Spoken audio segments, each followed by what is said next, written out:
আসসালামু আলাইকুম ফেসবুক বন্ধুরা, আপনারা সকলে কেমন আছেন? আশা করি ভালো আছেন। আমিও ভালো আছি আলহামদুলিল্লাহ।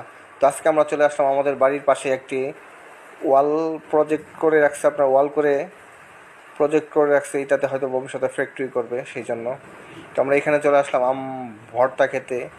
তো আমগুলো দেখুন আপনার ছিলানো হয়েছে এবং সিলিয়ে আপনার আম পলার মতো প্রস্তুত করা হচ্ছে। তো যা কিছু আছে সব কিছুই করতেছে এই প্রজেক্টের দায়িত্বে যিনি আছেন, উনি আপনার আম সিলিয়েছে, উনি আপনার আম পলতেছে, উনি আমাদেরকে ভর্তা খাওয়াবে। তো দেখতে থাকুন সবাই, আম ভর্তা কী করে বানাচ্ছি আমরা, সবাই দেখতে থাকুন। এবং আম ভর্তা, কাঁচা আমের ভর্তা অনেক পছন্দ আমার, আশা করি সবাই পছন্দ করেন। তো যাই হোক, ভর্তা আমাদের তৈরি হয়ে গেছে। এখন আমরা মরিচ টরিচ অনেক কিছু আছে, সেগুলো আপনার আগেই দেওয়া হয়েছে পলার পরে। এখন আপনার শুধু কাসুন্দি ঢেলে আপনার মেখে তারপরে খাবো। তো প্রস্তুত হয়ে গেল আমাদের আম ভর্তা। কে কে আম ভর্তা পছন্দ করেন সবাই জানাবেন। ধন্যবাদ সবাইকে, ভালো থাকবেন।